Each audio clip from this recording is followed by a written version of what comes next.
Jam 7 kan ya? Iya, betul. Oke. Pak Setio, terima kasih banyak. Ini pertama kali juga gitu ya, saya bersua dengan Bapak gitu ya.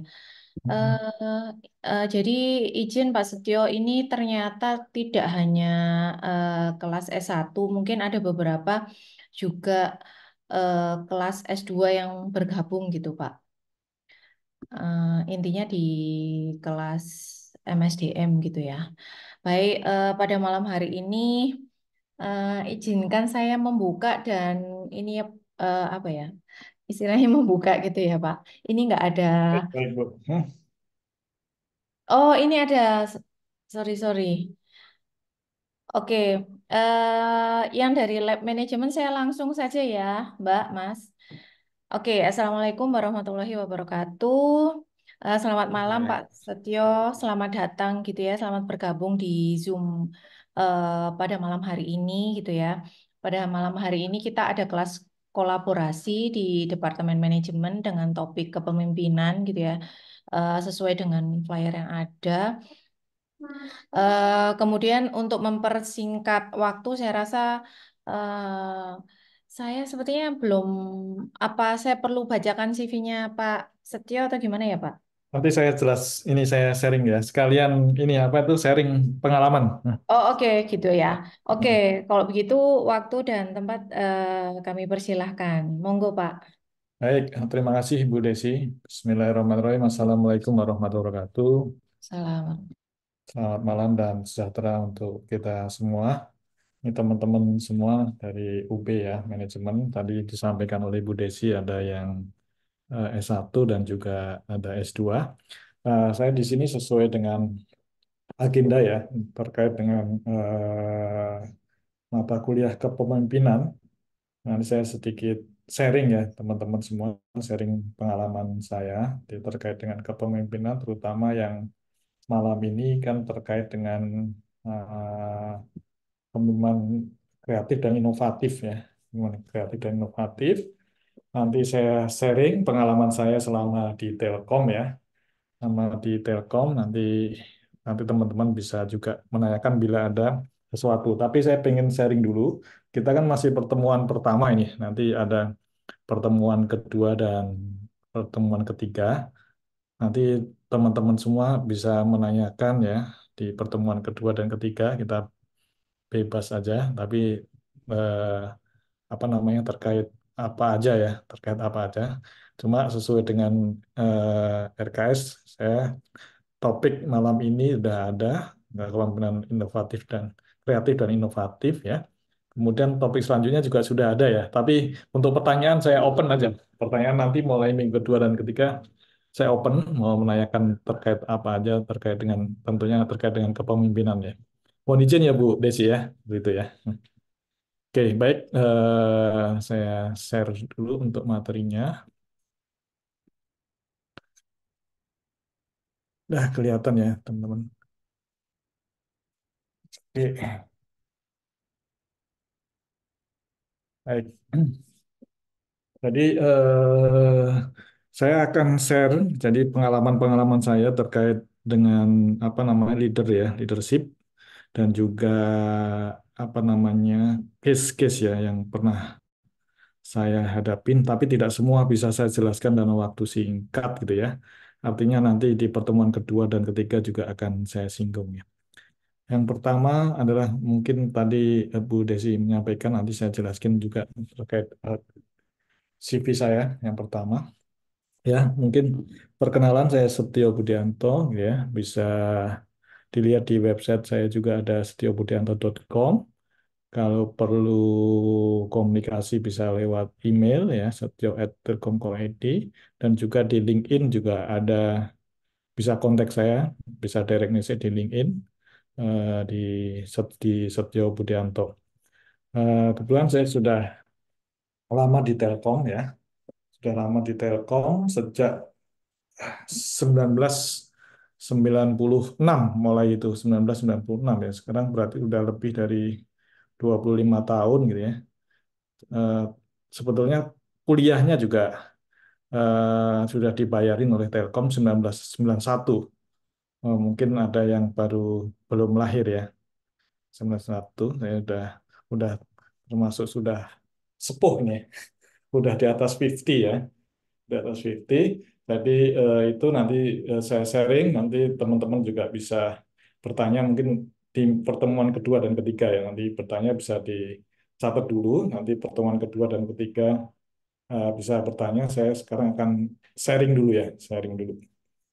Yang terkait dengan apa namanya pencapaian juga beberapa hal terkait award gitu ya. Ini tiga yang saya sampaikan di sini di tahun 2007 ya.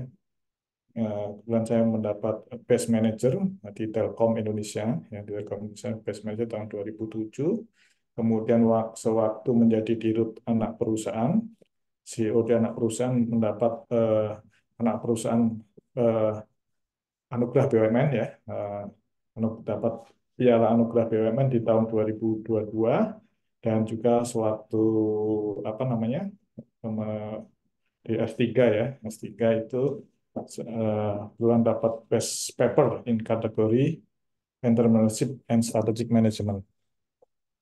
Jadi ini mungkin saya tulis pengalaman. Jadi pengalaman waktu saya pertama kali itu kan kuliah dulu di STT Telkom Bandung gitu ya. Lulus, terus penempatan di Surabaya. Penempatan di Surabaya itu 1996. Setelah itu penempatan waktu itu di Telkom Surabaya, Telkom Surabaya. Jadi waktu pertama kali penempatan, saya kan backgroundnya teknik telekomunikasi, teknik elektro, tapi penempatan waktu itu di sekretariat. Jadi, jadi saya langsung di sekretariat karena untuk membuat analisa pelaporan. Mungkin teman-teman nanti juga kerja ya tidak sesuai dengan backgroundnya, mungkin penempatannya kan kita apply-nya di Telkom tapi penempatannya di sekretariat. Tapi ada hikmahnya juga. Jadi waktu di penempatan di sekretariat itu saya banyak belajar dari waktu itu kepala kantor ya, karena langsung mendapat tugas untuk analisis pelaporan ya, analisa pelaporan termasuk membuat materi presentasi ya, materi presentasi.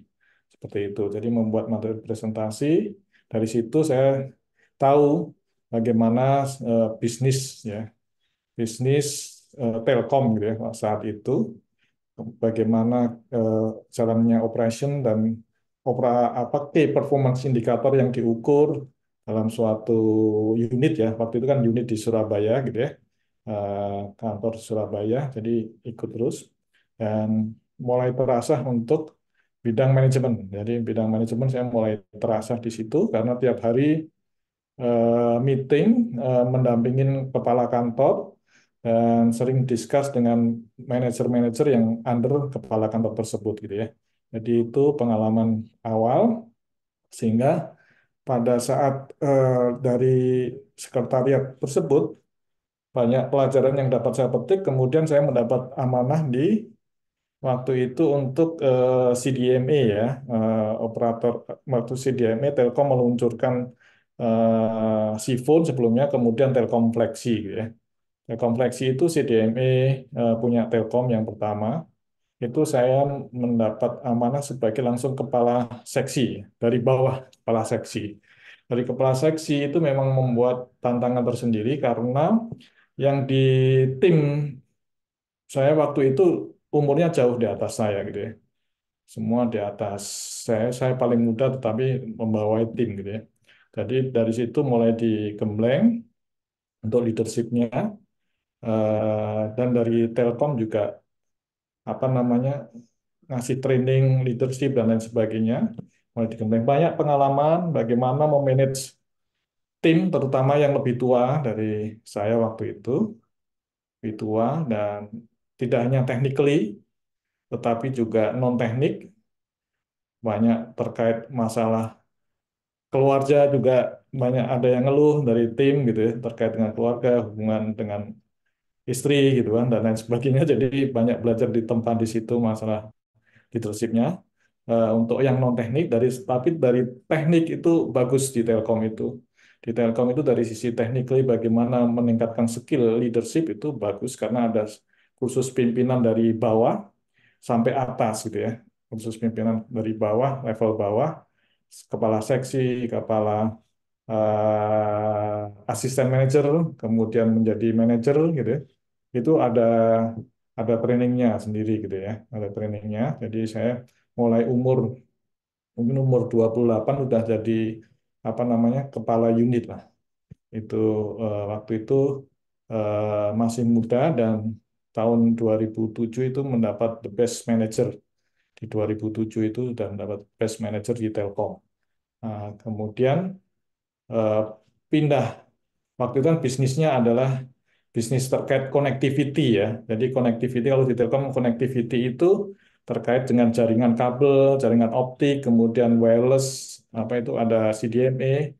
Nah, itu bisnisnya di situ. Kemudian tahun 2011 dari Surabaya saya pindah ke Jakarta ya. Dari Surabaya saya pindah ke Jakarta, diangkat sebagai general manager ya di anak perusahaan ya, anak perusahaan Metranet, anak perusahaan Telkom namanya Metranet itu fokus ke fokus ke bisnis digital.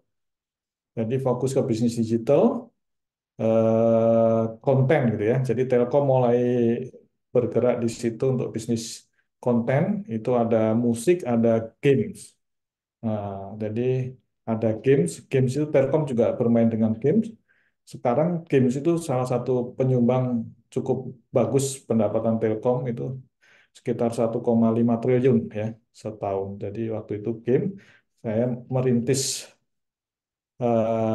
di game dan sempat mendapat Best Innovator waktu itu, Best Innovator untuk payment. Jadi kalau teman-teman suka apa namanya Google Play ya, Google Play itu kan ada payment ya, bayar beli game atau beli lagu atau apapun langganan beli film yang di Google Play itu kan paymentnya salah satunya adalah potong pulsa ya. Waktu itu saya provide bersama tim gitu, provide aplikasi untuk potong pulsa itu, namanya Upoint. Dan itu terus kita kembangkan platform itu karena cukup apa inovasi yang baru di Telkom ini terkait inovasi. Jadi selain existing bisnis, Telkom juga mengembangkan ke depan inovasi-inovasi yang terkait dengan digital bisnis gitu ya ke depan. Dan itu saya sempat dikirim juga ke luar negeri gitu ya, tempat dikirim sempat tinggal di Seoul, di Osaka dan Tokyo.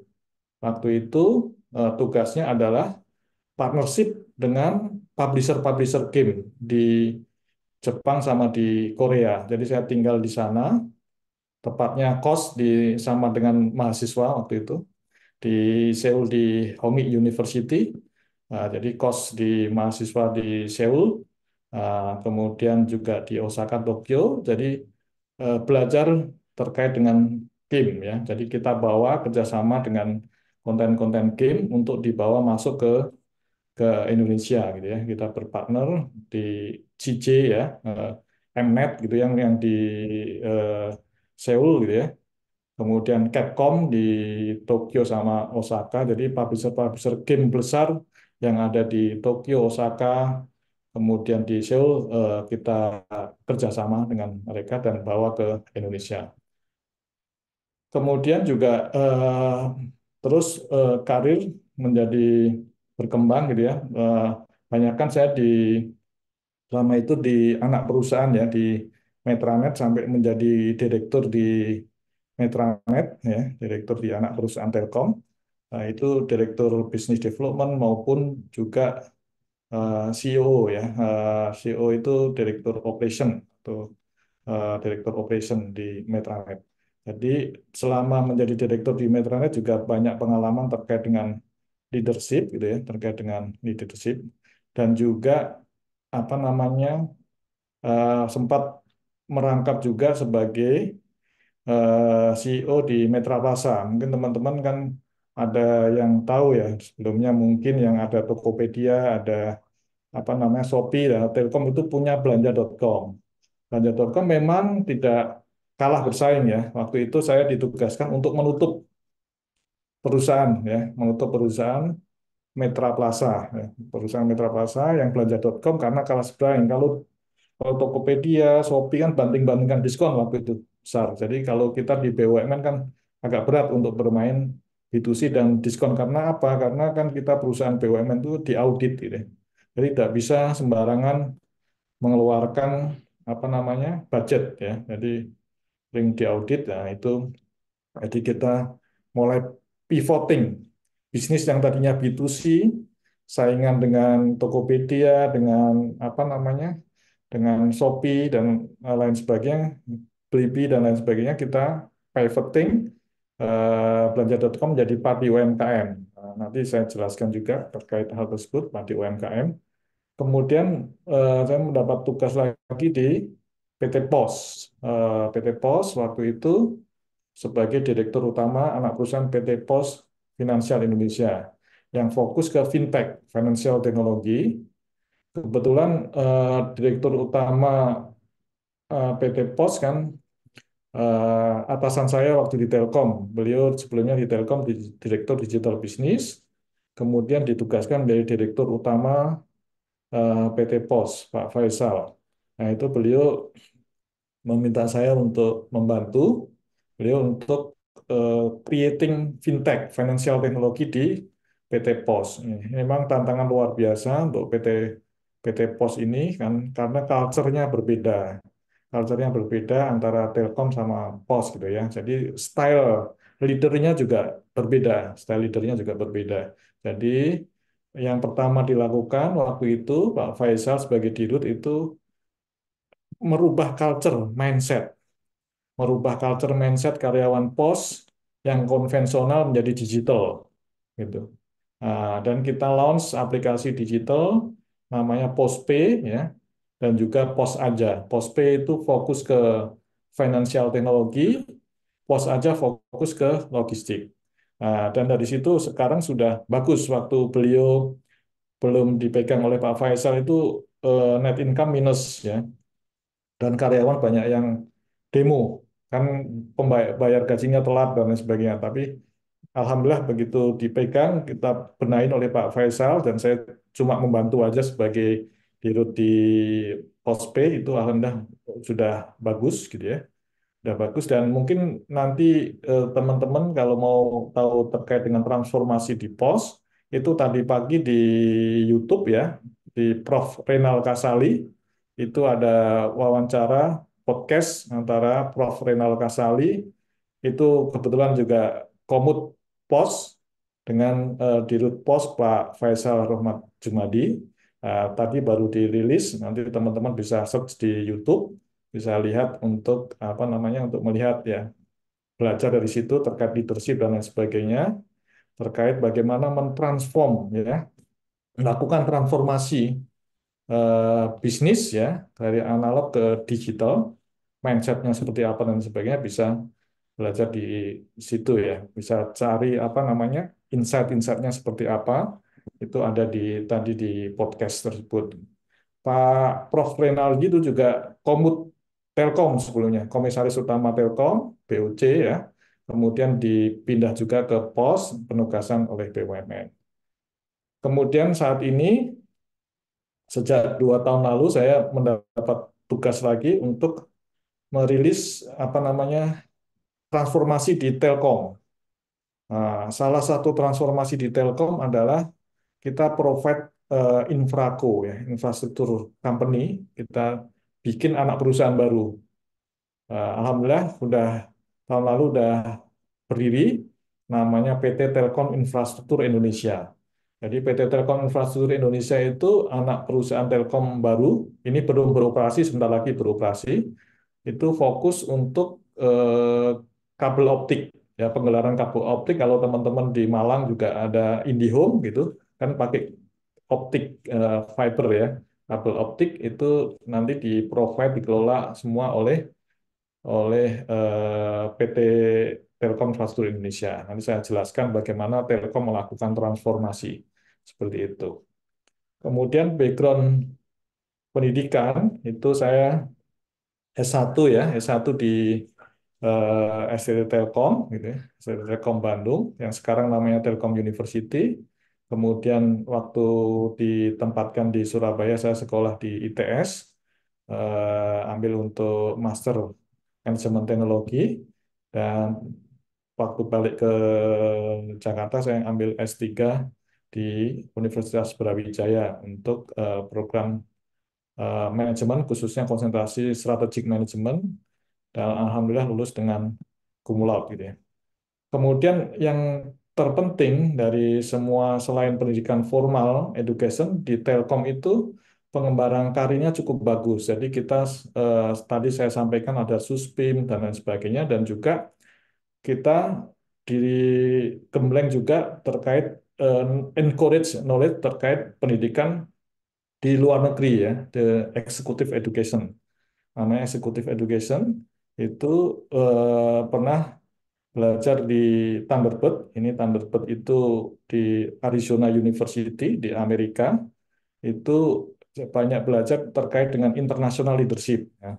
Jadi karena Telkom itu kan partner ya, partnernya dengan apa namanya luar luar negeri, partnership dengan pemain-pemain global. Jadi dididik juga terkait leadership kepemimpinan internasional. Nah, jadi waktu itu ke sana dan betul-betul dididik oleh ahlinya, dan juga bagaimana cara makan, table manner, cara pegang sendok, cara segala macam diajarin semua, sehingga begitu kita deal berkomunikasi dengan apa namanya dengan partner yang di luar negeri itu culture-nya sudah oke gitu ya. Jadi culture-nya sudah oke dan bisa deal dengan bagus. Jadi kita waktu itu selain game saya juga deal dengan Netflix ya. Netflix ya. Netflix itu juga kerjasama sama Telkom itu juga deal bisnis. Di situ deal bisnis itu sangat penting karena di situ ada pembagian revenue ya, revenue share dan lain sebagainya. Jadi itu bagaimana di Thunderbird ini diajarin bagaimana kita melakukan negosiasi dengan pemain-pemain global, dengan Netflix ya yang sudah saya pernah lakukan dengan Google, Google dengan Microsoft juga sudah deal untuk seperti itu. Jadi bagaimana company ini, Telkom ini bisa deal dengan tentunya kita mendapatkan revenue sharing, revenue yang cukup bagus gitu ya. Nah, itu taktik, strategi dan lain sebagainya itu diajarin di saya belajar banyak belajar di Thunderbird ya, School of Global Management ya. Nah, itu di situ. Kemudian juga di MIT, MIT itu belajar terkait dengan bisnis saat ini ya, digital business strategi ya. Jadi mana kita membangun strategi agar produk digital itu bisa sukses gitu ya. Mau tidak mau Telkom harus mengarah ke situ karena semua sekarang transform ke digital. Jadi semua transform begitu. Jadi kalau kita tidak masuk ke situ pasti akan revenue-nya akan drop dan performanya juga jelek dan bisa-bisa tutup gitu ya. Jadi itu di MIT ini belajar terkait digital business strategi.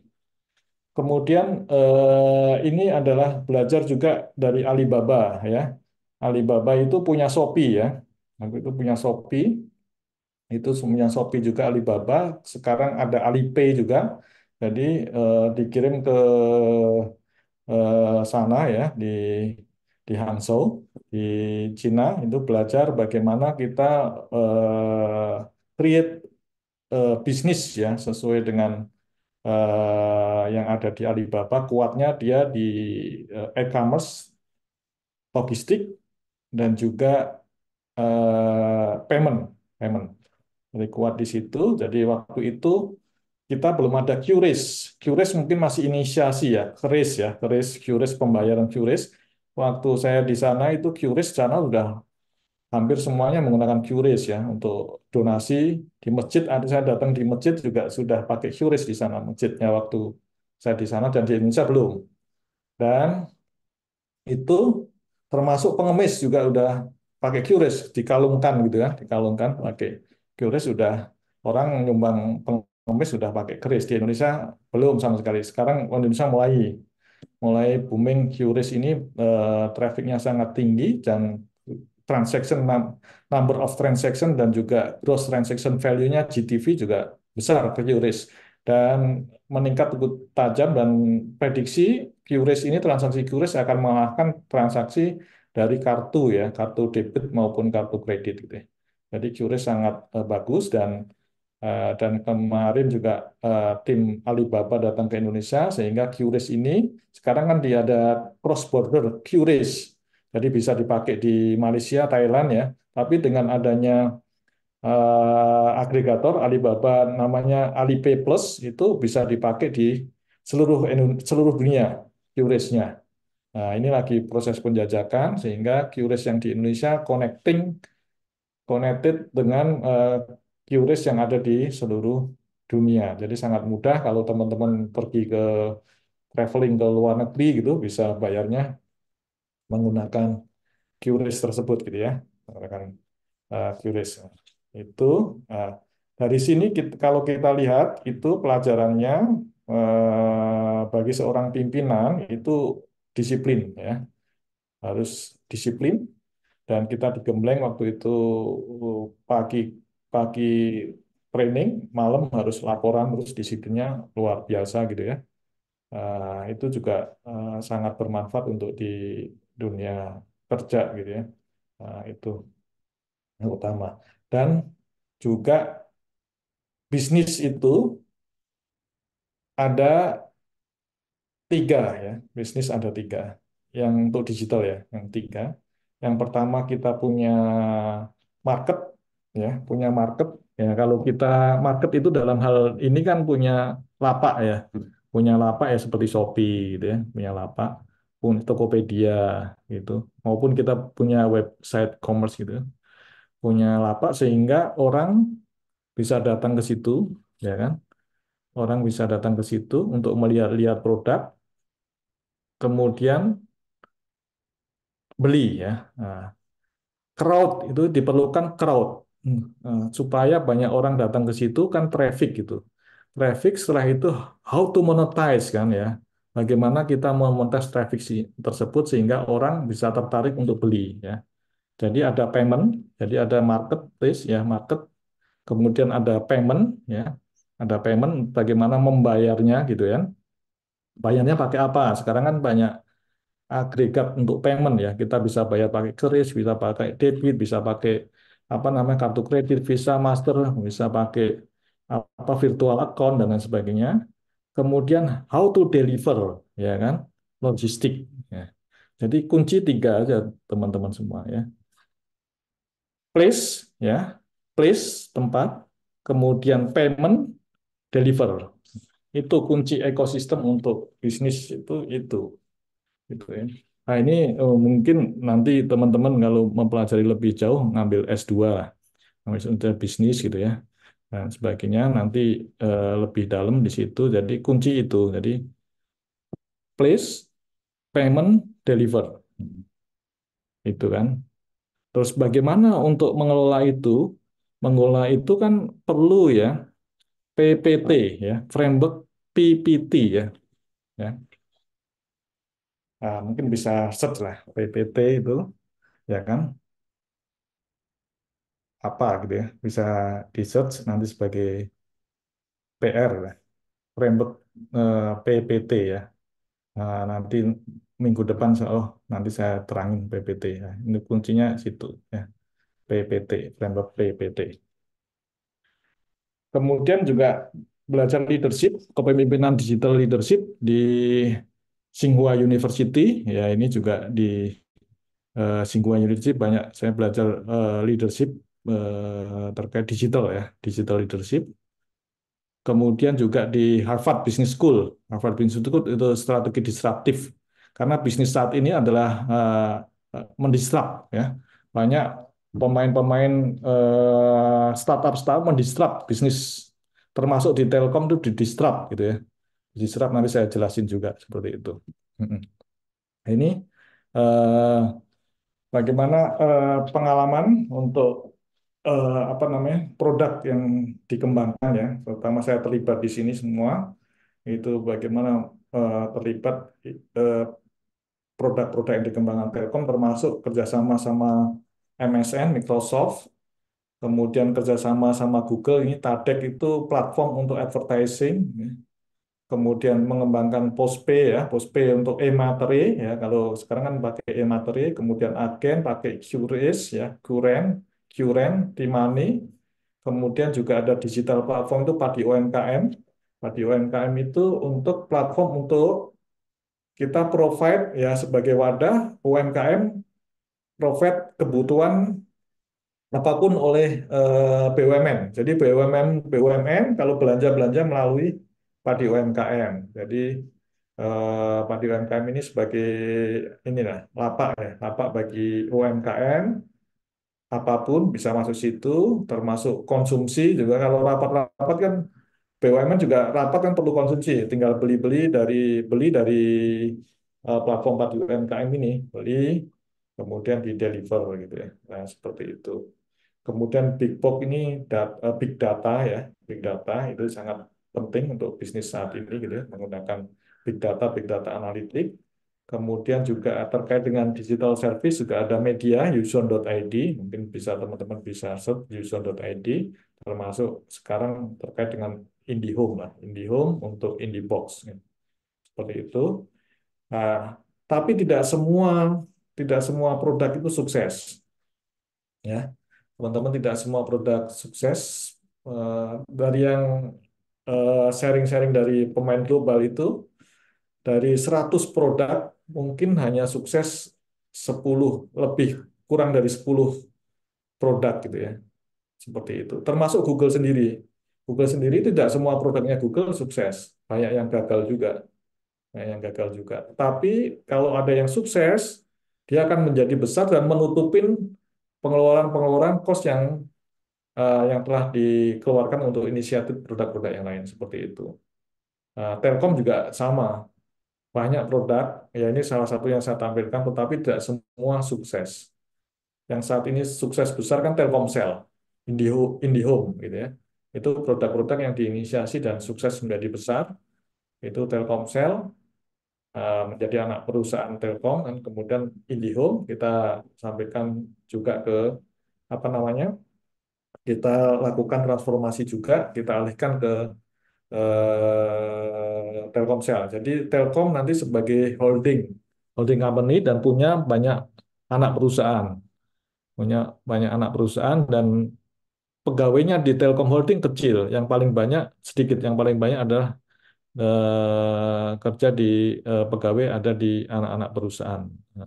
Nah, ini terkait dengan portfolio manajemen. Nanti kalau ambil pelajaran terkait dengan portfolio manajemen itu juga diajarin bagaimana mengelola suatu holding company gitu ya, suatu holding company. Seperti itu.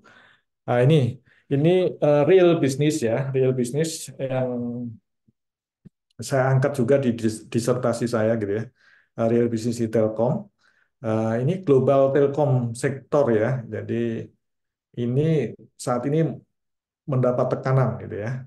Mendapat tekanan Telkom-Telkom di seluruh dunia, tidak hanya di Indonesia, mendapat tekanan. Kalau kita lihat itu di sini tekanannya dari siapa? Yang pasti kita tekanannya tidak dari Telkom sendiri gitu ya. Kita musuhnya Telkom Indonesia, musuhnya bukan Excel, musuhnya bukan Indonesia, tetapi pemain konten. Ya, konten sekarang sudah mendekati ke telco kan, mengalahkan ke telco. Kalau kita lihat pemain-pemain aplikasi ya, terutama aplikasi WhatsApp ya, itu udah menggerus pendapatan dari Telkom. Nah, makanya diperlukan seorang leader yang punya visi ke depan gitu ya, yang inovatif dan kreatif. Karena sekarang siapa yang masih kirim SMS kan jarang kan ya. Sekarang banyak kan menggunakan WhatsApp gitu ya. Jadi revenue Telkom itu turun, decrease terus untuk telepon ya suara ya telepon. Telepon rumah kan sekarang udah hampir jarang dipakai kan. Semuanya kalau Telkom menggunakan WhatsApp gitu ya. Nah, jadi kita kena itu Telkom terdisrupt ya. Jadi SMS sama voice-nya Telkom itu terdisrupt oleh teknologi yang dibawa oleh WhatsApp ya. Salah satunya WhatsApp. Nah, seperti itu. Makanya leader-leader Telkom diajarin bagaimana kita menghadapi apa namanya kompetitor dari aplikasi-aplikasi tersebut. Bagaimana Telkom bisa tetap eksis dengan adanya gempuran-gempuran disrupt dari aplikasi tersebut gitu ya. Sekarang banyak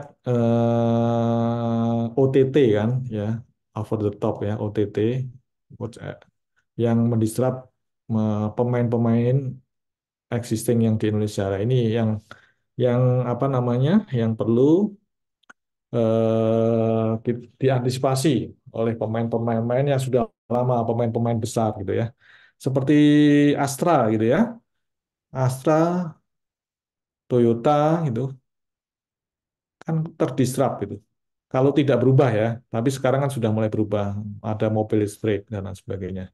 Nah, itu jadi harus apa, pemimpin itu harus adaptif. Artinya dia harus buka mata, buka telinga ke depan seperti apa, sehingga dia bisa melit tim dan melit bisnis ini seperti apa untuk merespon market gitu ya. Kalau enggak, tutup ya. Kalau enggak, tutup ya.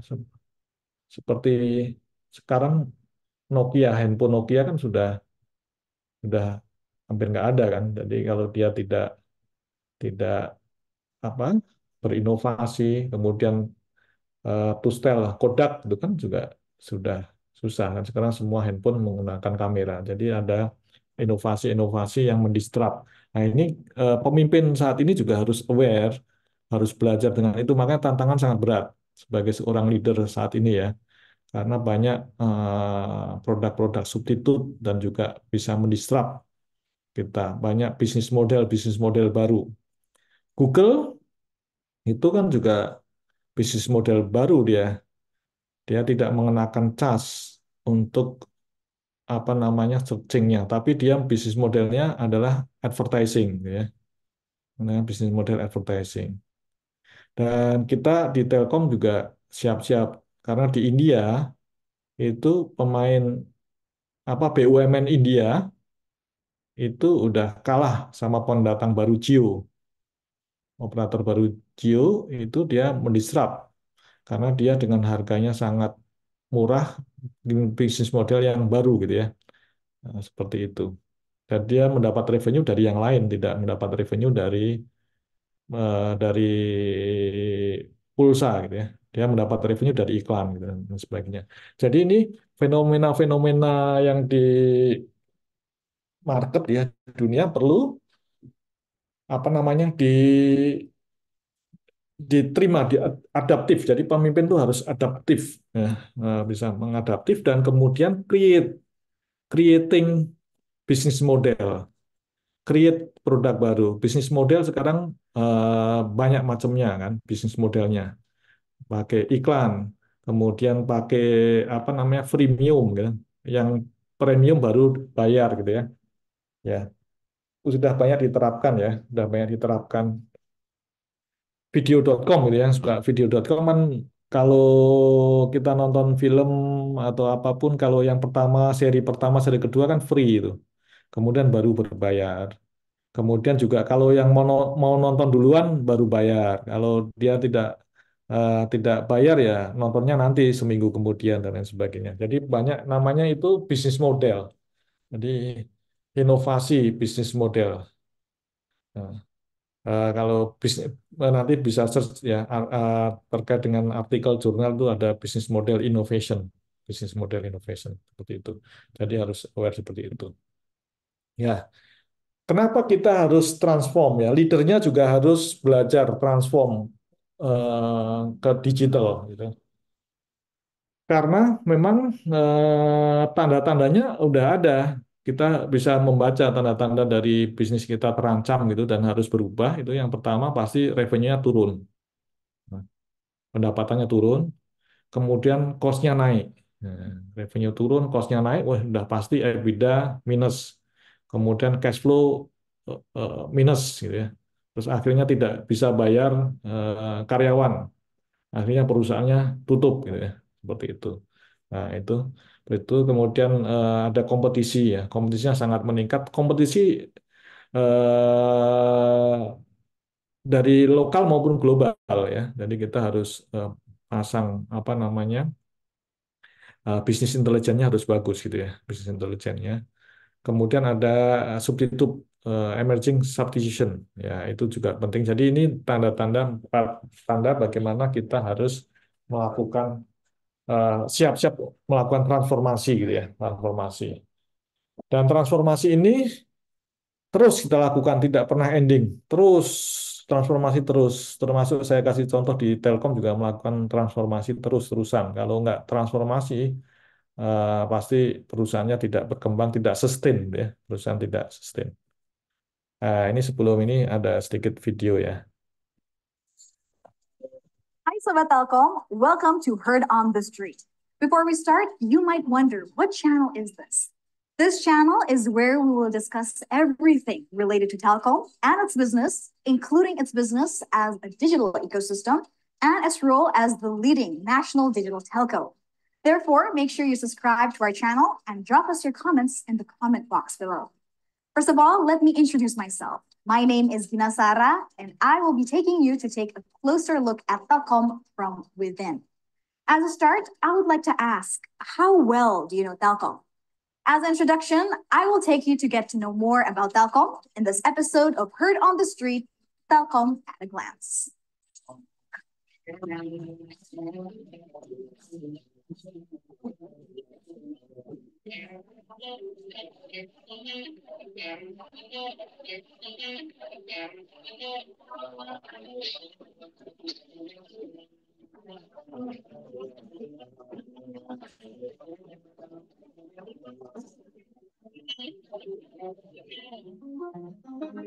PT Telkom Indonesia Persero Tbk, or Telkom in short, the state-owned information and communications technology enterprise and telecommunications network in Indonesia.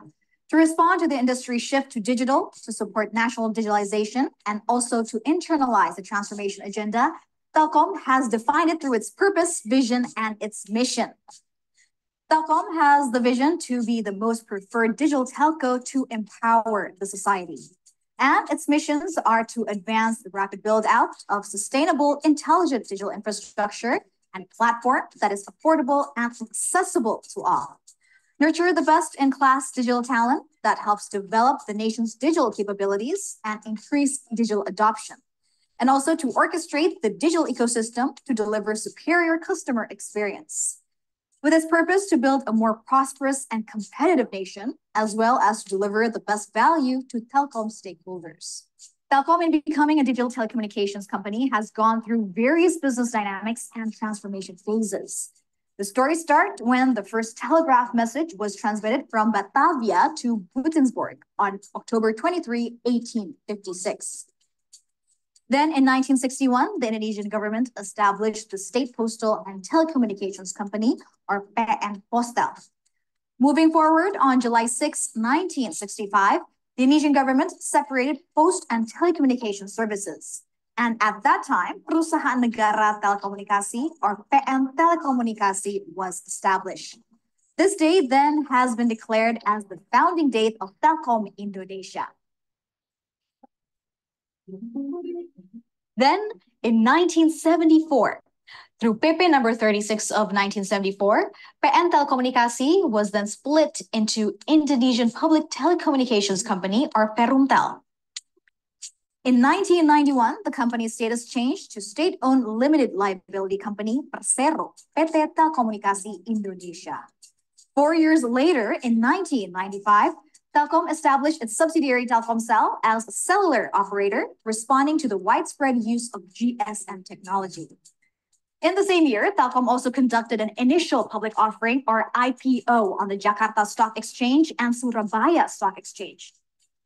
It also registered shares on the New York Stock Exchange and London Stock Exchange, and publicly offered shares without listing on the Tokyo Stock Exchange. And now we will look back on Telkom after the IPO. Throughout 1999 until 2010, Telkom launched the Telkom One satellite in 1999 and Telkom 2 satellite in 2005.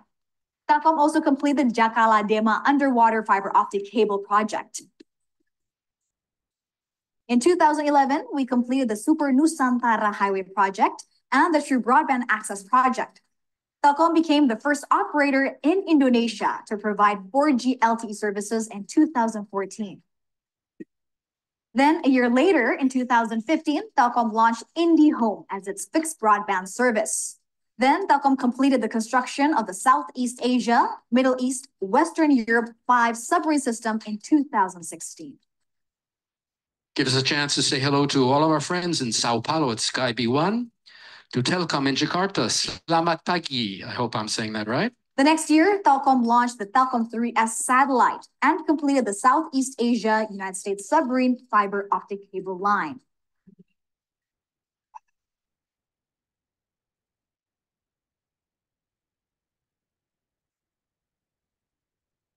In 2018, the Merah Putih satellite was launched and the construction of the Indonesia Global Gateway submarine cable was completed. This connects 2 major submarine cable systems.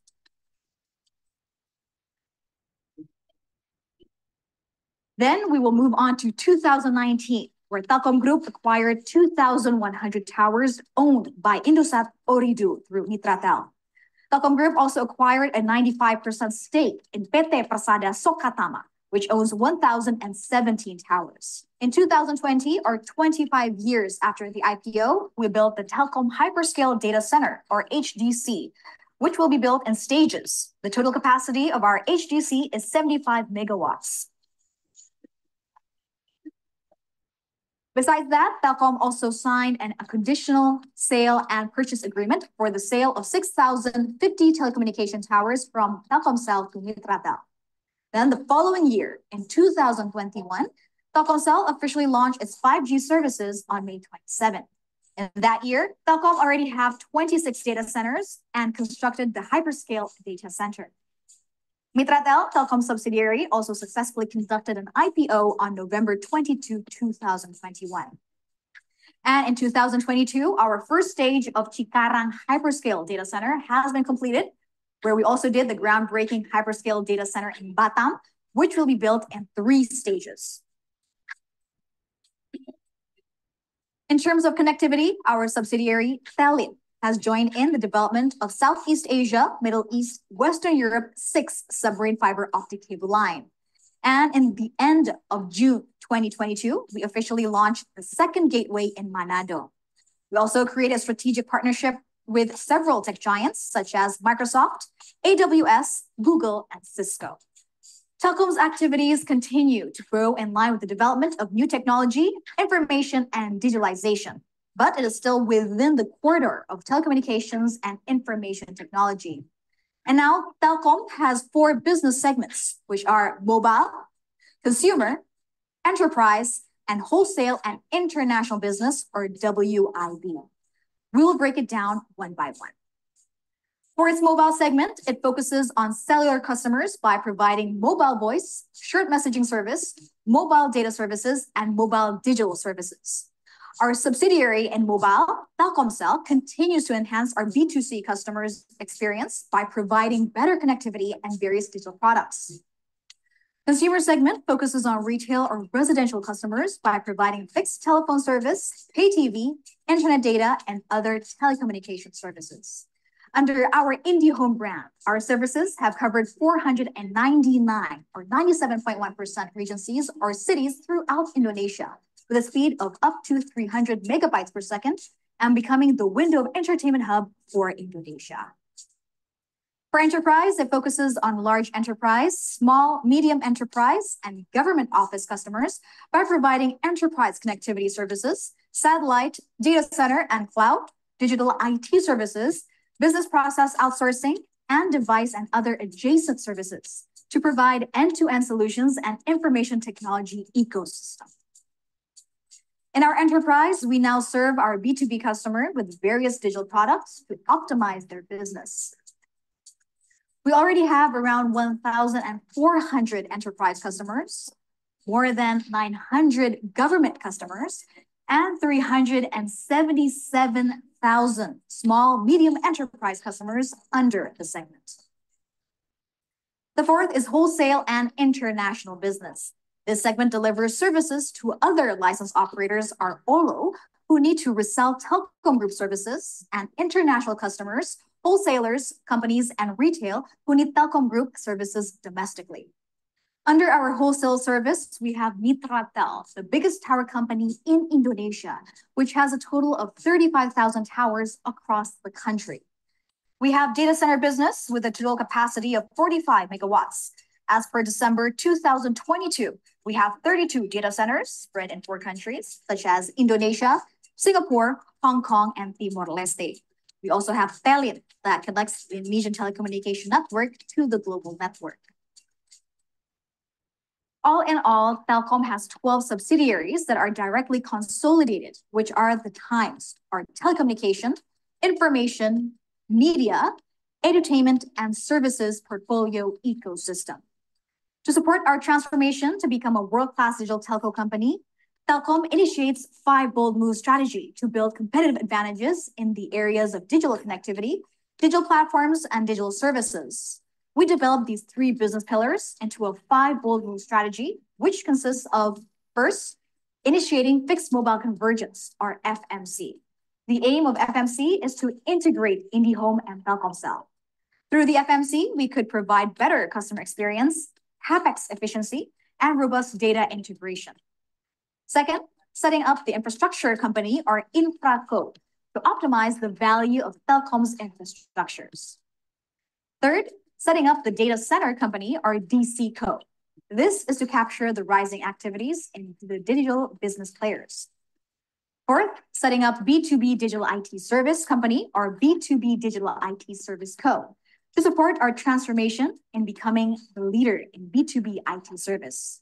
And the last, setting up the digital company, or DGCo, to create and enhance new digital business and create new synergy value for Telkom.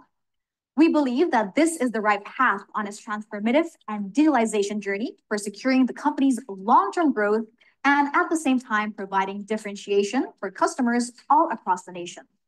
All this effort are reflected to our company value that increases over time. Telkom is majorly owned by the government of Indonesia, with 52.1%. Meanwhile, the remaining 47.9% belong to the public shareholders. It is the only dual-listed Indonesian company which shares are traded on the Indonesian Stock Exchange, where it is listed as TLKM. And on the New York Stock Exchange, or NYSE, it is listed as TLK. By being dual-listed on both on Indonesia's Stock Exchange and the New York Stock Exchange has its benefits, which includes easier funding access from different market stock exchanges and also increasing good corporate governance. Speaking of Telkom's listing and shares, it is also important to note that Telkom is the 5th largest company by market cap in the Indonesia Stock Exchange. As per the 26th of January 2023, Telkom has a total share of 99,062,216,600 shares, with 393 trillion rupiah, or $25.5 billion market capitalization. After being present throughout 57 years, Telkom will continue to develop a better Indonesia through digitalization. The digital environment and society can stimulate the formation of a strong digital economic ecosystem. Through digitalization, people's living standards can increase and have a positive impact on Indonesia's economic growth. During its 57th anniversary last year in 2022, Telkom CEO Ririk Adriansyah stated that Telkom aims to create a more prosperous and competitive Indonesia and provide the best added value for the society and the country. That's all for our first episode of Telkom's Heard on the Street. We thank you for watching and make sure you catch us again on another episode to know more about Telkom and its business. Oke, teman-teman semua, jadi perjalanannya sangat panjang gitu ya. Telkom sangat panjang dan tentunya terus melakukan inovasi ya. Untuk bisa mencapai hal tersebut, kuncinya adalah di leader gitu ya. Harus punya leader yang strong, eh, leadership kepemimpinan ya. Kepemimpinan yang kreatif dan inovatif mungkin nanti saya jelaskan. Jadi ini sangat penting, leader itu kunci gitu ya.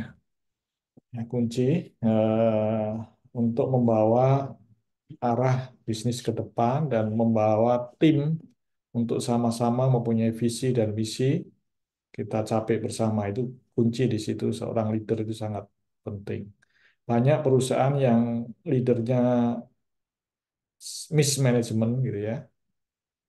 Sehingga tidak bisa bertahan dan kalah sama pesaing. Jadi kuncinya di situ dan harus terus melakukan transformasi. Terus melakukan transformasi, baik transformasi itu macam-macam, transformasi di sisi people ya, transformasi di sisi proses, transformasi di sisi teknologi. Nah, tadi teman-teman saya kasih PPT itu kita melakukan transformasi di people, kemudian proses, kemudian teknologi. Ya, itu kuncinya ya teman-teman. Kuncinya people, proses, teknologi. Ya, PPT. Semua terus dilakukan transformasi tiada henti. Dan ini juga dilakukan di Telkom. Kita dulu hanya fixed line ya. Kalau kita lihat paling atas ini dulu fixed line gitu ya. Ya kan? Fixed line kemudian eh, ke Infocom. Nah, kemudian ada kita beralih ke internet ya. Waktu itu internet itu ada namanya Telkomnet Instan gitu ya. Telkomnet Instan kalau dulu masih pakai kabel tembaga itu. Kecepatannya sangat sangat rendah gitu ya. Sehingga untuk buka web aja lama apalagi buka video gitu waktu itu kan. Nah, itu lambat. Terus teknologi juga berkembang, kita mengikuti. Jadi ini terus berkembang kemudian beralih ke optik gitu ya. Ada fiber optik ya. Fiber optik di situ. Kemudian juga namanya kita lihat ada juga terkait dengan seluler juga. Seluler juga berkembang. Kita ada Fleksi, kemudian Fleksi itu di merge ke Telkomsel. Kemudian dari sisi portfolio kita masuk ke Time ya. Time di sini ada masuk ke media, edutainment gitu, information. Jadi kita masuk ke layanan not only connectivity tapi udah mulai masuk ke konten. Kemudian berkembang lagi ke digital time kontennya. Kemudian yang terakhir ini saat ini kita fokus ke tiga ini. Ada digital connectivity, ya connectivity itu terkait dengan wireless ya, GSM. Telkomsel juga fiber optik untuk broadband, kemudian digital platform itu big data gitu ya, kemudian digital services. Tentunya ini semua kita melakukan extended portfolio kan perlu disiapkan leader-leadernya, pemimpin-pemimpinnya dan juga pemimpin itu yang membawa arah ke timnya gitu ya. Jadi perlu leader-leader yang betul-betul dia punya creativity dan juga namanya bisa membawa tim ke depan lebih bagus gitu ya, memberi contoh sebagai role model gitu. Nah, itu pentingnya seorang leader di sini di semua perjalanan ini tergantung leadernya. Itu makanya leader sangat penting sekali. Tidak hanya puncak pimpinan, leader kan bisa mulai dari kepala seksi, asisten manajer, manajer, GM dan lain sebagainya. Semua itu sangat vital gitu ya. Kapital, kemudian dari sisi proses juga mulai dilakukan perubahan juga dari sisi prosesnya, struktur organisasi diatur sehingga proses bisa berjalan secara efektif dan efisien. Prosesnya yang tadinya mungkin melalui berbagai macam apa namanya orang yang harus review mungkin dipersingkat gitu. Karena kalau lambat kita melakukan decision making gitu kan, keputusan itu kompetitor udah jalan duluan, kita belum belum bergerak gitu ya. Jadi perlu bisnis proses ini perlu diefisienkan, termasuk how to make decision gitu ya, juga seorang leader juga apa namanya mengambil keputusan itu harus cepat gitu. Nah, cepat dan based on data ya, based on data, big data. Nah, makanya data science itu juga diperlukan gitu ya. Karena untuk mengambil keputusan itu harus cepat gitu ya, harus cepat. Dan juga berani mengambil risiko ya. Seorang pemimpin itu harus berani mengambil risiko. Jadi harus berani mengambil risiko, berani berubah. Tapi resiko-resiko ini juga ada risk mitigation-nya, ada mitigasi resiko. Jangan sampai kita gegabah melakukan suatu apa action tanpa ada mitigasi ya. Itu banyak belajar. Kepemimpinan itu sangat kompleks, teman-teman. Sangat kompleks dan tidak bisa dalam waktu singkat seorang untuk menjadi pemimpin yang bagus tidak bisa. Perlu proses waktu, pengalaman dan lain sebagainya. Tidak bisa langsung dikarbit menjadi seorang pemimpin yang bagus, tidak bisa. Tidak bisa dia hanya sekolah aja tidak bisa. Harus terjun ke lapangan mengalami experience. Mental juga digembleng. Apalagi di BUMN tuh. BUMN mental bagaimana make decision yang aman comply. Karena sering diaudit BPK ya. Diaudit juga dicek juga oleh KPK dan lain sebagainya.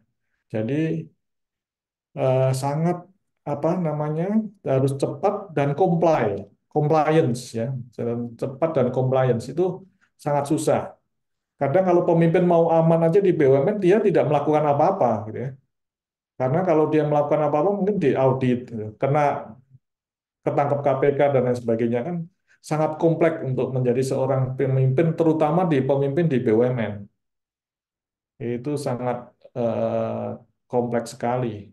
Dan compare dengan pemimpin swasta kan dia mungkin ya kalau swasta kan aturan regulasinya kan tidak seketat ada BPK, ada KPK dan lain sebagainya kan seperti itu. Jadi bisa langsung bergerak cepat. Nah, ini tantangan bagi seorang pemimpin leader terutama di BUMN itu bagaimana bisa cepat dan compliant dengan aturan, dengan regulasi dan lain sebagainya itu compliant gitu sehingga aman, bisa berjalan dengan aman. Seperti itu. Jadi tantangan luar biasa, ini kuncinya adalah di people, proses, teknologi. Nah, teknologi kan terus berkembang ya, terus berkembang. Tadinya aksesnya lambat pakai koper, kemudian ada broadband, akses cepat. Dan sekarang udah ada Starlink ya.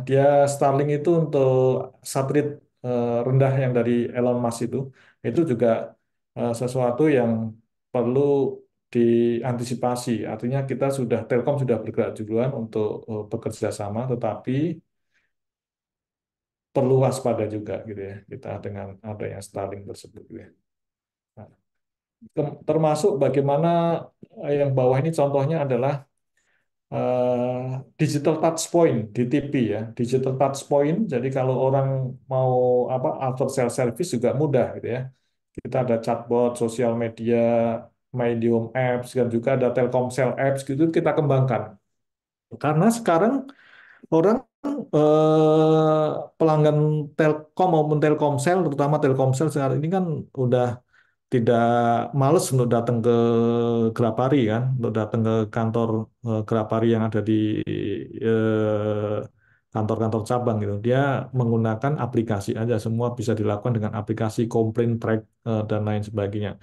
Makanya kita juga di Telkom mengajarin ya eh, leader-leader yang ada di bawah yang menggerakkan tim langsung ke lapangan itu juga melek teknologi. Artinya dia betul-betul menguasai teknologi, terutama aplikasi-aplikasi ini sudah menguasai dan kita semua harus aware dari sampai ke bawah kita aware terkait tuntutan dari customer yang perlu cepat dan bisa dimonitor menggunakan aplikasi. Jadi aplikasi My Telkomsel itu kita bisa tracking perbaikannya sudah sampai di mana untuk IndiHome dan lain sebagainya. Nah, ini semua teman-teman itu ini realnya di tempat kerja itu seperti ini gitu. Tidak seindah waktu belajar teori. Teori kan mudah ya mungkin, tapi untuk prakteknya susah ya. Jadi tidak bisa pemimpin itu hanya dari teori, tidak bisa. Pemimpin harus digembleng di lapangan, tidak bisa diciptakan dalam waktu dekat, dalam waktu singkat, tidak bisa. Jadi harus digembleng. Tentunya suatu company yang bagus dia sudah punya tahapan-tahapannya. Bagaimana mendidik seorang leader itu ada tahapan-tahapannya. Nah, tahapan-tahapannya dari tingkat demi tingkat itu dilakukan apa namanya training, encourage, dan tentu ada assessment. Menjadi seorang leader itu ada assessment. Assessment kalau di Telkom nama ACI. Jadi kalau dia mau naik tingkat itu di assessment dari sisi leadershipnya oke nggak. Kalau assessment nggak lolos dia tidak akan menjadi seorang leader, tidak diangkat menjadi pejabat struktural. Jadi sangat ketat gitu, sangat ketat sekali sehingga betul-betul terpilih gitu ya seperti itu. Karena memang tantangan kalau leadernya kurang bagus, tidak capable itu pasti perusahaan tidak berkembang dengan baik gitu ya.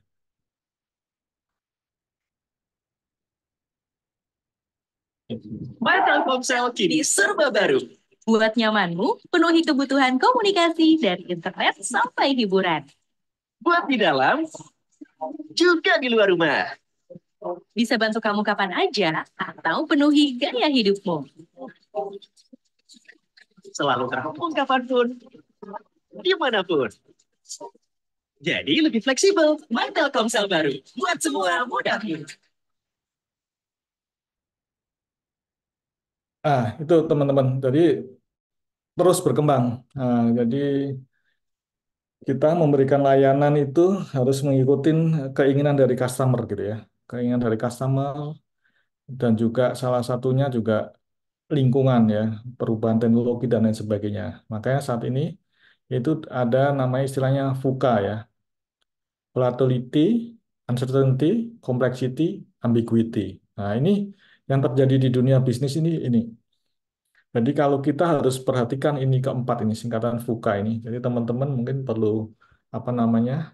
Mungkin sudah tahu lah, sudah diajarin juga terkait dengan VUCA ini memang betul-betul kita harus aware dengan VUCA ini. Jadi perubahan sangat cepat di dunia saat ini, sangat cepat volatility. Volatility ini sangat cepat dan besar perubahannya dan bisa mendistrap startup baru bisa mendistrap company yang sudah mapan gitu ya. Juga lingkungan juga terkait dengan regulasi juga berubah gitu ya. Regulasi berubah, nilai tukar rupiah juga kalau kita bisnisnya dolar juga berubah sekarang rupiah tertekan ya di atas 16.000. Itu juga impact ke bisnis juga rupiah. Kalau kita punya utang dalam bentuk dolar ya perusahaan juga harus mengeluarkan cost yang lebih besar gitu ya. Regulasi juga berubah gitu. Regulasi harus cepat kalau tidak menyesuaikan dengan regulasi yang ada juga kalah. Tapi di Indonesia kadang regulasi itu terlambat dibandingkan dengan teknologi yang berkembang gitu ya. Ada cryptocurrency, kemudian juga masalah payment-payment yang sudah global masuk ke ini, kadang pemerintah kita terlambat. Maka pemerintah kita juga melakukan regulasi, mengeluarkan aturan juga dia harus punya pengalaman yang bagus, punya visi ke depan gitu. Nah, tapi pemerintah dalam hal ini juga sudah mulai aware terkait hal itu, makanya untuk inovasi-inovasi yang cepat ini diwadahi dalam bentuk sandbox. Jadi ada apa namanya wadah dia melakukan inovasi melalui suatu startup tertentu, kemudian regulasinya baru dikeluarin itu juga ada. Jadi seperti itu perusahaan teknologi. Kemudian social culture juga berubah.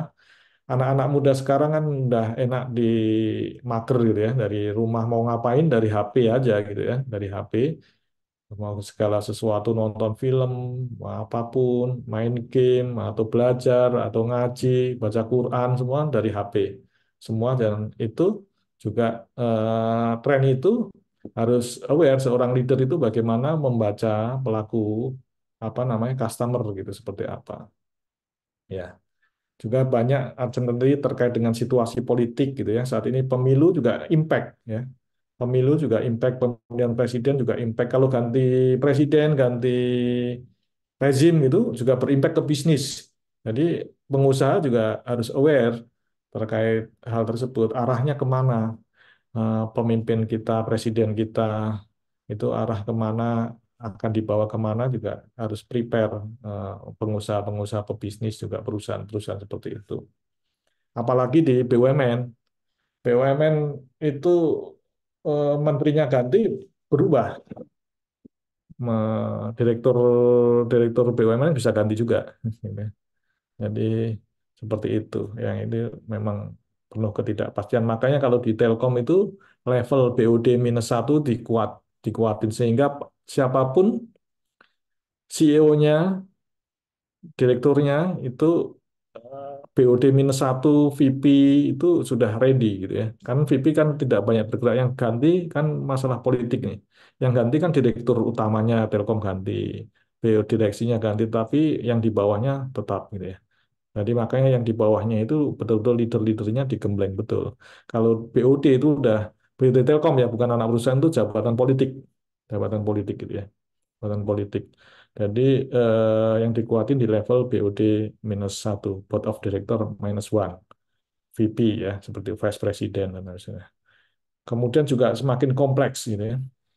Jadi dunia ini eh, kompleks, ada masalah infrastruktur gitu ya. Di Indonesia pengiriman, kan tadi saya bilangin ada apa itu? Ada payment, ada logistik ya untuk transportation, pengiriman barang, lalu pembelian di Bukalapak, di Tokopedia kan harus dikirim. Itu juga masalah infrastruktur ini, untuk logistik ya, terutama untuk logistik itu harus bisa cepat juga. Kalau logistiknya lama, pengiriman sekarang beli baru minggu depan baru terima barangnya gitu ya. Nah, ini salah satu logistik ini yang menjadi perhatian pemerintah Cina ini kan, waktu di Alibaba itu saya belajar di situ bagaimana dia mengirim dari suatu daerah ke daerah lain itu kurang dari 24 jam gitu ya. Seperti itu. Kemudian juga masalah ambiguitas nih. Ini terkait ada disrupsi teknologi, kemudian perubahan perilaku konsumen. Jadi empat itu harus diantisipasi VUCA ini ya. Nah, ini sebagai contoh-contohnya kan. Contoh dari sisi teknologi kan. Teknologi kan sudah berkembang. Sekarang ada 5G ya. 4G tadinya 2G, 3G, 4G, 5G.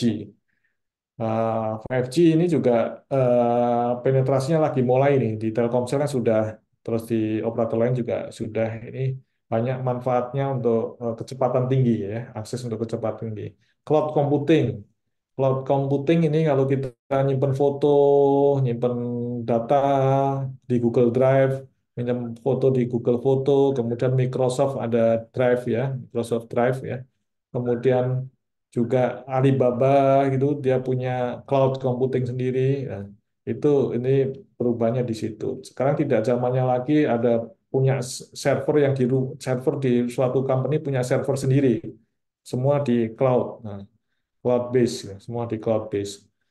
Kemudian AI juga, ini teknologi AI itu mendisrupt gitu ya, tenaga kerja yang bisa digantikan oleh AI kan, itu mendisrupt tersebut. Tapi juga ada yang dibantu juga oleh AI gitu, terutama content writer itu, kita tinggal tuliskan sesuatu, itu nanti dia yang nulis, hasilnya ada tulisan sendiri.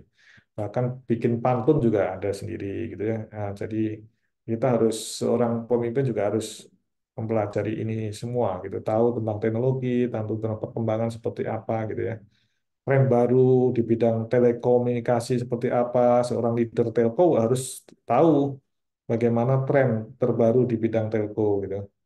Bagaimana tren tersebut akan berimpact ke bisnis kita, itu juga harus tahu. Kemudian terkait politik ya, politik juga aware, karena politik ini penting juga. Kalau ganti apa presiden, ganti menteri, ganti segala sesuatu juga akan berimpact ke bisnis gitu ya. Ke bisnis, kebijakan terbaru dari pemerintah yang mempengaruhi bisnis, dan regulasi apa, itu harus aware semua. Seorang leader juga harus aware terkait hal ini. Kemudian ekonomi, waktu pandemi itu kan berubah ini bisnis kan, semua cashless ya, semua cashless. Nah, ini kan itu merubah. Yang tadinya bayar cash menjadi cashless, tadinya kerja itu harus di kantor, meeting di kantor, semua remote, gitu, bisa pakai Zoom, bisa pakai Google Meet, dan lain sebagainya.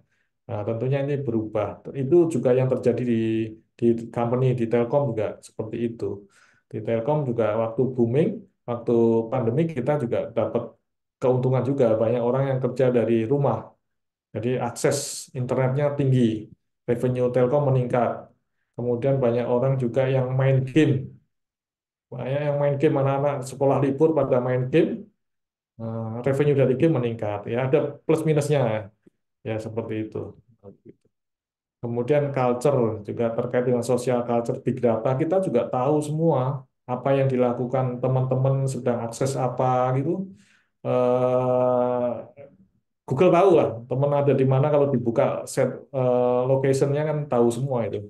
Akses apa, si A suka seneng apa. Makanya iklannya itu kadang kan sesuai dengan keinginan kita yang lagi search ya. Kalau kita baca media gitu ya, kita kan sedang mencari apa tukang tukang renovasi rumah gitu. Biasanya iklannya terkait dengan renovasi kontraktor rumah itu muncul karena tahu ditangkap, cookiesnya kan ditangkap. Jadi kita memberikan itu pakai teknologi advertising ya, pakai Google Ads seperti itu tahu, jadi dia sesuai dengan keinginan sehingga click to read, click click to rate ya, CTR istilahnya CTR itu tinggi. Jadi orang kalau iklannya sesuai dengan keinginan kita, kita sedang sedang cari-cari sepatu, kemudian iklannya muncul iklan sepatu Adidas gitu kan.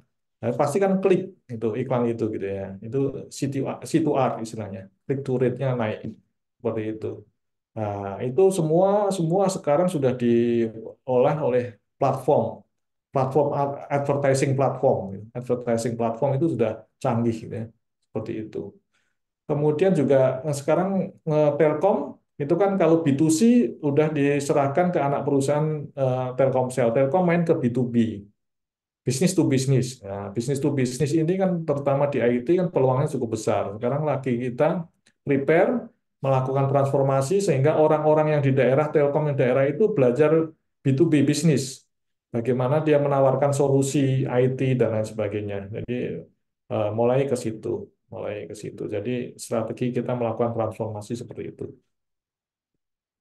Nah, ini saya juga sudah menulis terkait digital leadership ya. Digital leadership waktu itu alhamdulillah menjadi best paper ini bersama Bu Nur juga, Dr. Nur Kusnia, ke Profesor Utut Salim sama Pak Wadiat Moko.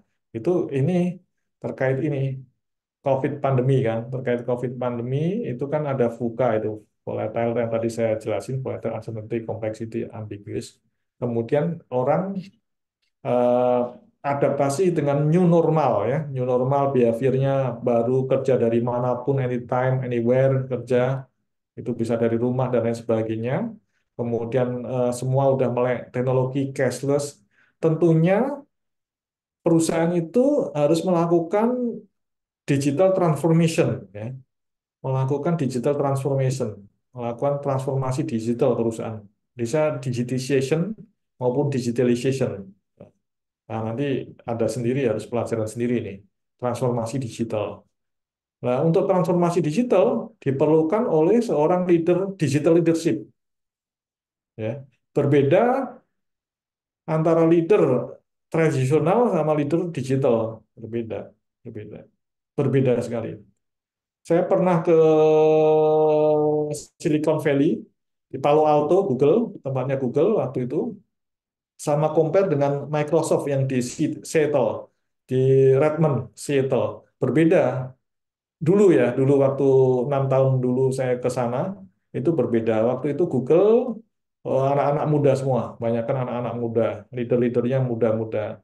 Microsoft itu tua-tua, orangnya tua-tua dan strict, apa tua-tua gitu. Jadi pikirannya belum inovasi inovasi. Tapi sekarang sudah berubah. Microsoft giant yang lincah ya, Microsoft giant yang lincah. Jadi sudah berubah, semakin lincah dan pemimpin-pemimpinnya udah berubah mindsetnya untuk yang Microsoft sehingga ini mulai bergerak bagus lagi Microsoft gitu ya, Microsoft. Nah, seperti itu. Dan kami di Telkom juga nggak ingin giant. Telkom kan besar banget. Tidak ingin giantnya lambat, gitu. Kita ingin giant yang lincah, bisa berdansa. Tidak ingin giant yang lambat, bergeraknya lambat. Nah, itu diperlukan penggebrak-gebrak. Seorang leader-leader yang leadership, digital leadership. Dia berpikirannya agile, berpikirannya kreatif, inovatif, dan lain sebagainya. Seperti itu. Nah, ini dari situ digital leadership itu tidak tidak orang yang suka komputer, tidak mengoperasikan komputer program, tidak. Digital leadership bagaimana kemampuan seseorang pemimpin itu memanfaatkan teknologi yang ada untuk mengoperasikan bisnisnya, ya, mengoperasikan bisnisnya. Itu bisa dilakukan dengan digitization maupun digitalization. Digitization itu yang manual langsung digitalkan, proses-proses yang manual digitalkan, dan juga deliver services, digital services. Dan bagaimana kita mendeliver digital touch point ke customer itu based on digital semua. Jadi lebih efisien, lebih murah, dan lain sebagainya. Dan bagi customer juga lebih enak gitu ya. Mudah melakukan sesuatu, ke tracking, dan lain sebagainya. Nah, itu. Nah, waktu itu saya melakukan research ya, dan ketemu seorang digital leader itu paling nggak punya ini gitu ya. Dia agile sebagai role model, diversity champion, kreatif, knowledge oriented, digital talent scout, employee oriented, inovatif, business intelligence. Nah, ini hasil yang seorang digital leader. Nah, di situ sudah ada inovatif, sudah ada kreatif ya. Sudah ada kreatif dan inovatif. Sudah ada kreatif dan inovatif. Nah, ini teman-teman, jadi dari hasil pengalaman dan juga dari research ya, research buku literatur review, ya ini seorang pemimpin. Ini versi versi yang saya olah ya. Tapi kan banyak versi terkait digital leader itu seperti apa kan banyak versi. Tapi intinya sama gitu. Bagaimana memanfaatkan teknologi untuk kepentingan bisnis suatu perusahaan untuk sustain. Perusahaan itu sustain, tidak tidak hanya mengejar short term tapi juga long term ya. Kalau short term kan tiba-tiba dia dapat revenue gede, tiba-tiba 2-3 tahun ke depan tidak antisipasi tutup gitu ya. Ada pemain baru yang mendisrupt. Kan tidak ingin seperti itu. Jadi harus short term, bagaimana kita eksploitasi bisnis as usual, dan juga kita mengeksplor bisnis baru. Ya, jadi how to explore new business itu sangat penting gitu ya.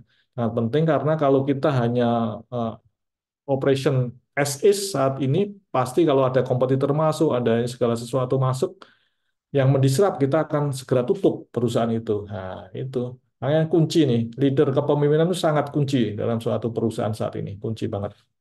Seperti itu. Nah, bagaimana kepemimpinan kreatif dan inovatif itu ya.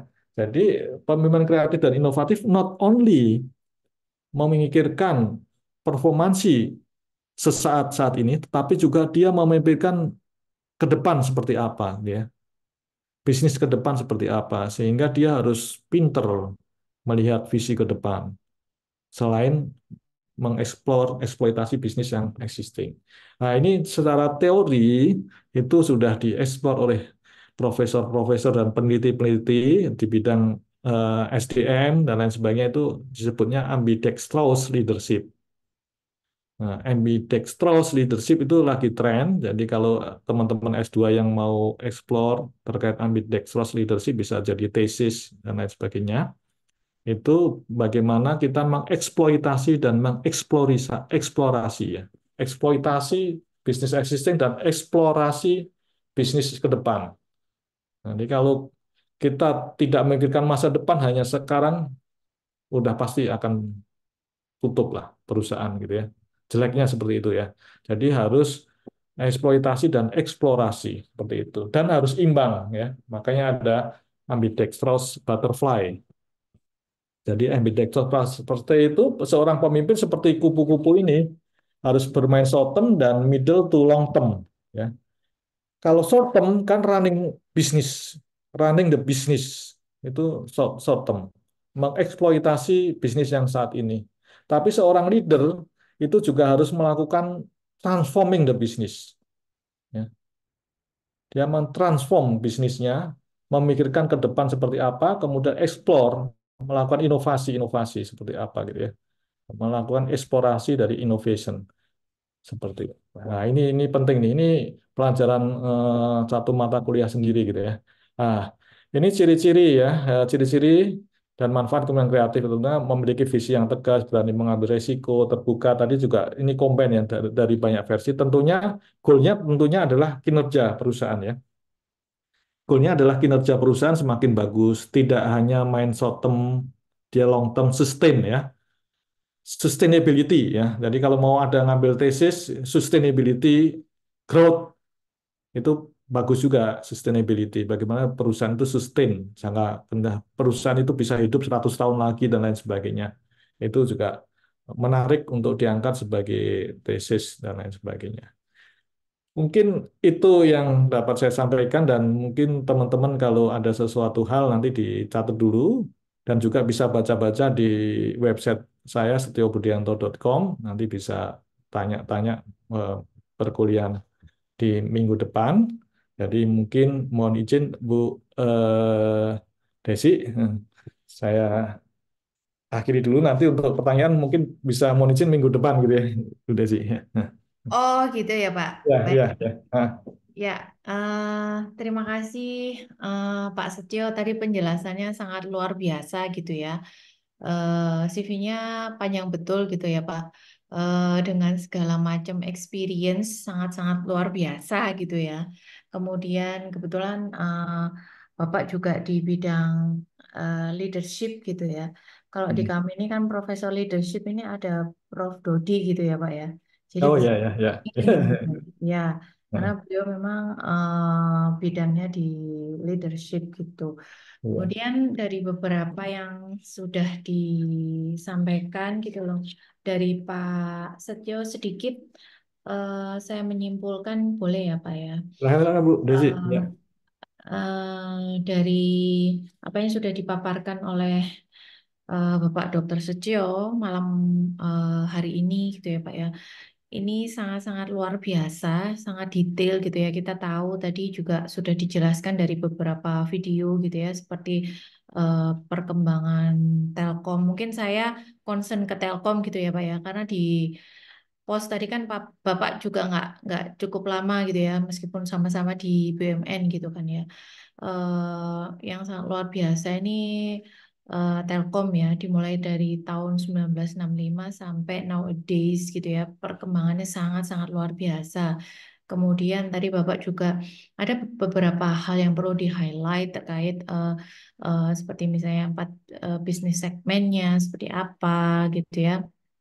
Kemudian eh, bahwa suatu bisnis atau suatu organisasi itu will be running well itu sebenarnya kuncinya ada semuanya di leader gitu ya.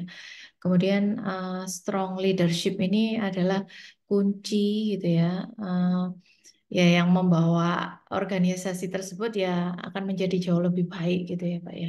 Jadi ya leader juga harus bisa membawa timnya itu ke dalam satu visi misi yang sama seperti itu ya Pak ya. Kemudian tadi PPT jadinya akhirnya nggak sudah terjawab ya Pak, Ya, nggak jadi tapi bisa PPT. dieksplor lagi lah teman-teman ya. Hah?